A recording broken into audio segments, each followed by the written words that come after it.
या बातमीपत्राचं प्रायोजक आहे पूर्व विभागातील नावाजलेले उद्योजक श्री राजय्या प्रभाकर गज्जाम यांचे प्रभाकर स्टील, पत्ता B12 पद्मशाली नगर, MIDC Akkalkot road, lifeline chemical factory जवळ, तंबाके फेवर समोर, सोलापूर. प्रोप्रायटर राजय्या गज्जाम 94 23 59 12 59 80 87 55 16 79. आज 20 नोव्हेंबर 2024 रोजी आमच्या सोलापूर जिल्ह्यामध्ये विधानसभा निवडणूक प्रक्रिया शांततेत पार पाडली. कुठल्याही अनुसूचित प्रकारची घटना घडली नाही.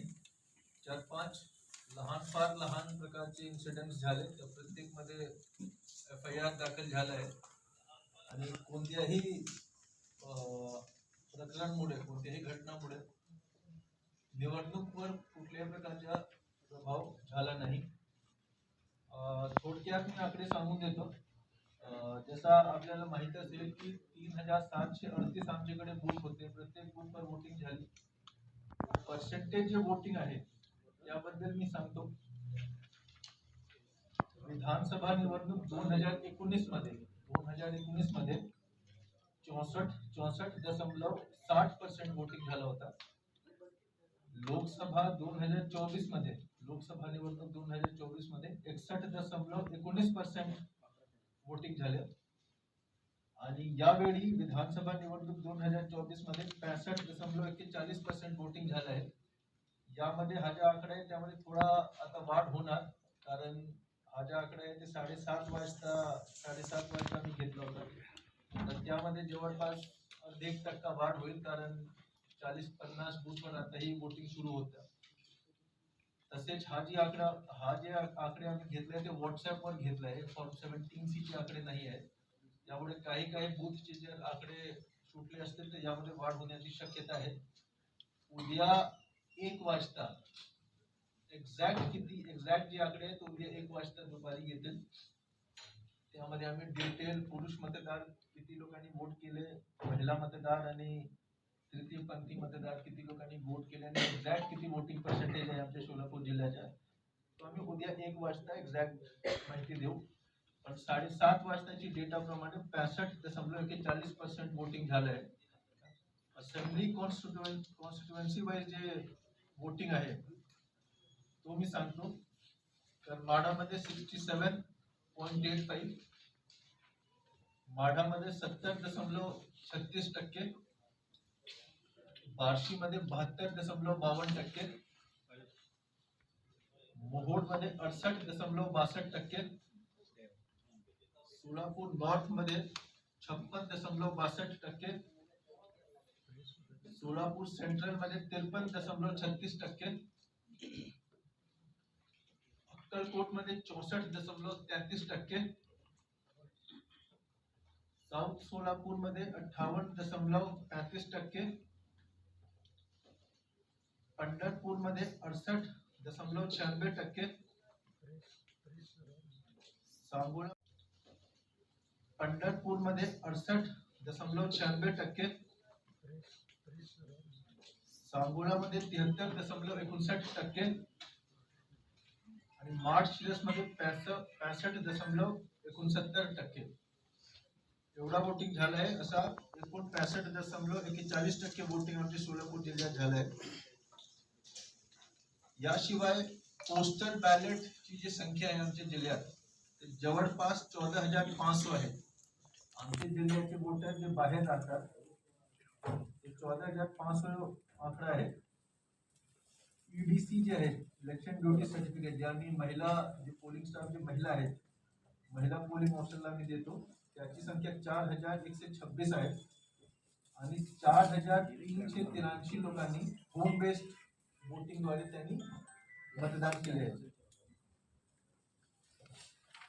यांची लक्षणीय बाब आहे. यावेळी आपल्याला सर्वांना माहित असेल की लोकसभा निवडणूक मध्ये बरेच लोकांचे नाव मतदार यादीमधून सुटले होते. यावेळी जात संख्या नेग्लिजिबल, कारण लोकसभा मध्ये प्रत्येक आरोला 50 ते 100 कॉल आले होते. कलेक्टर म्हणून मला जवळपास 100 कॉल आले होते की माझं नाव मतदार यादीमधून सुटलं आहे, डिलीटेड आहे किंवा मिसिंग आहे. यावेळी कुठल्याही आरोला एकही कॉल नाही आला. मला फक्त 2 कॉल आले की माझं नाव शूटला आहे. यावेळी मिसिंग आणि डिलीटेड वोटर्सच्या जे लोकसभामध्ये जे प्रॉब्लेम झाला होता, त्यावेळी खूपच कमी प्रमाण आहे, ऑलमोस्ट नेग्लिजिबल आहे तो. जसं मी सांगितलं होता की 1,56,000 लोकांचे जे आम्ही नाम डिलीट केला होता मागच्या वर्षी ऑक्टोबर 2023 पासून जानेवारी 2024 पर्यंत एक मासिव्ह ड्राईव्ह घेऊन 1,56,000 लोकांचे नाव डिलीट केला होता. प्रत्येक डिलीटेड मतदाराला आम्ही संपर्क केला बीएलओ मार्फत आणि त्यांना कॉल केला. त्यापैकी 2,372 लोकांचे नाव आम्ही परत ऍड केला आणि म्हणून हा असा झाला आहे की यावेळी मिसिंग डिलीटेड वोटर्सचा प्रॉब्लेम नाही आला आहे. ओव्हरऑल डिलिशन पण आम्ही लोकसभा निवडणुकीच्या नंतर खूपच कमी केला होता. एकूण जे ऍडिशन झाले आहे लोकसभा निवडणुकीच्या नंतर एकूण ऍडिशन 1,92,000 मतदारांची झाली आहे. आणि एक अजून एक चांगली गोष्ट आहे की यावेळी असं दिसते जे वेबकास्टिंगवर आता पूर्ण आकडे आमच्याकडे उद्यापर्यंत येतील, पण असा जे वेबकास्टिंगवर आम्ही जे कंट्रोल रूम मध्ये आम्हाला दिसलं की विमेन वोटरची संख्या, महिला मतदाराची संख्या खूप जास्त होती, रांगमध्ये खूप महिला होत्या. आणि त्याचे एक कारण आहे की 27 ऑक्टोबर 2023 ला जेव्हा मागच्या वर्षी प्रारूप मतदार यादी पब्लिश झाली होती, त्यावेळी आमचा जे इलेक्ट्रल रोल आहे, मतदार यादी आहे, त्यामध्ये जे जेंडर रेशिओ आहे तो 923 होता. मतलब जर मतदार यादीमध्ये 1000 पुरुष आहेत तर त्यावेळी 27 ऑक्टोबर 2023 ला 923 महिला होत्या. आता यावेळी आजच्या दिवशी जे आमच्या फायनल मतदार यादी जेव्हा पब्लिश झाला त्यावेळी हा जो जेंडर रेशिओ आहे मतदार यादीचा तो 952 झाला. प्रत्येक 1000 पुरुष मतदारवर 952 महिला मतदार आता वोटर लिस्ट मध्ये आहेत. आम्ही विशेष मोहीम घेतला होता, त्यामुळे त्यासाठी honourable election commission of India ने जिल्ह्याची प्रशंसा पण केली होती त्यांची बैठकमध्ये. त्यामुळे हे चांगले महिला मतदाराची संख्येमध्ये एक चांगली वाढ झाली आहे. दुसरा जे मिसिंग आणि डिलीटेड वोटर्सची संख्या कमी झाली आहे, मतलब ऑलमोस्ट नेग्लिजिबल आहे. त्यासाठी सर्वात पहिले मला जे पत्रकार बांधव आहेत त्यांना धन्यवाद द्यायचे, कारण वारंवार आम्ही आपल्याला आवाहन केला होता की आपण बातमीपत्रामध्ये, प्रिंट आणि इलेक्ट्रॉनिक मीडियामध्ये या गोष्टीवर भर द्या की सर्वांनी मतदार यादीमध्ये त्यांचे नाव तपासून घ्यावे आणि जर नाव नसेल तर तुम्ही फॉर्म 6 भरा आणि ऍड करून देऊ. आणि तसंच झालं आहे. बातमीपत्रामध्ये, चॅनलमध्ये, प्रिंट आणि इलेक्ट्रॉनिक मीडियामध्ये वारंवार हा बातमी वाचून बरेच लोकांनी त्यांचे नाव चेक केला आणि फॉर्म 6 भरून घेतला आणि त्यांचे नाव मतदार यादीमध्ये समावेश झाला. पुन्हा एकदा मीडियाचे सर्व लोकांना मी विशेषतः धन्यवाद देतो. प्रत्येक बूथ मध्ये अशोर मिनिमम फॅसिलिटीज आम्ही दिला होता. फर्निचर असो, ड्रिंकिंग वॉटर असो, रॅप असो, सगळे गोष्टी लाइटिंग अरेंजमेंट केला होता. त्याचा पण चांगला प्रतिसाद मिळाला. आम्हाला बरेच वोटर्सचा कॉल आला की सगळी सुविधा, सर्व प्रकारची सुविधा उपलब्ध होते वोटिंग बूथवर. पोलिंग स्टाफच्या पण त्यांना जे जेवणच्या, पाणीच्या, नाश्त्याचे जे पण व्यवस्था करायचे होते तो पण आम्ही केला. त्यांना पण कुठल्याही प्रकारच्या गैरसोयी होऊ नये त्याच्यावर विशेष एक लक्ष दिलं होतं आणि तो पण त्यामध्ये पण त्यांच्याकडून पण खूप चांगला प्रतिसाद मिळाला आहे. बरेच कॉल्स आम्हाला पण आले की जेवण, नाश्ता, सगळ्या गोष्टीच्या चांगली तिथे व्यवस्था करण्यात आलेली होती. आता 23 तारीखला आमच्या जिल्ह्यात काउंटिंग होणार. सकाळी 8 वाजल्यापासून काउंटिंग सुरू होईल. मागच्या लोकसभामध्ये जे काउंटिंग आहे ते रामवाडी गोडाऊन मध्ये झालं होतं, पण यावेळी सर्व जे काउंटिंग्स आहेत ते असेंब्ली कॉन्स्टिट्युएन्सी मध्ये विधानसभा मतदारसंघाचे जे स्ट्रॉंग रूम आहे त्या ठिकाणी होईल. त्याचे सुपरविजन रिटर्निंग ऑफिसरकडे असेल, जे मोस्टली प्रांत आणि डेप्टी कलेक्टर्स आहेत त्यांचे खाली ट्रेनिंग काउंटिंग होणार. जे काउंटिंगच्या टीम आहे प्रत्येक विधानसभा मतदारसंघामध्ये 99% तोच टीम आहे जो लोकसभामध्ये होता. तरी सुद्धा आम्ही त्यांना 2-3 वेळी ट्रेनिंग पण दिली आहे, फिजिकल ट्रेनिंग पण दिली आहे, VC वर पण ट्रेनिंग त्यांची झाली आहे.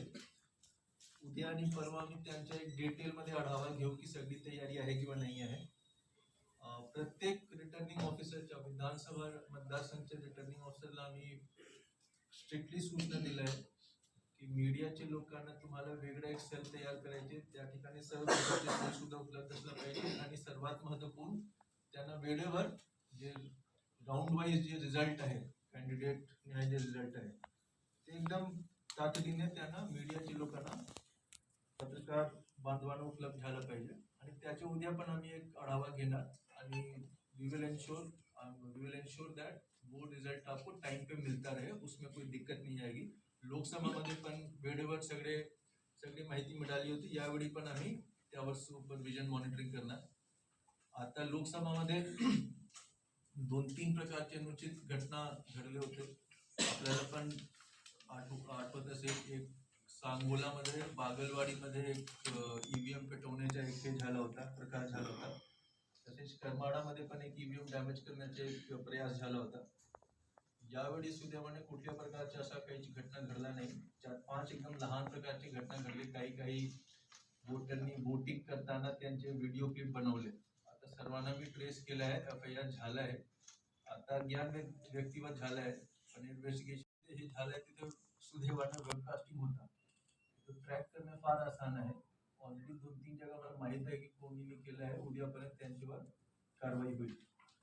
बाकी कुठल्याही प्रकारच्या अनुचित प्रकारची घटना घडली नाही. अतिशय पीसफुली आणि शांततेने निवडणूक आम्ही करू शकलो आणि जे काउंटिंग आहे 23ला तो पण आम्ही एकदम व्यवस्थितपणे करू. धन्यवाद.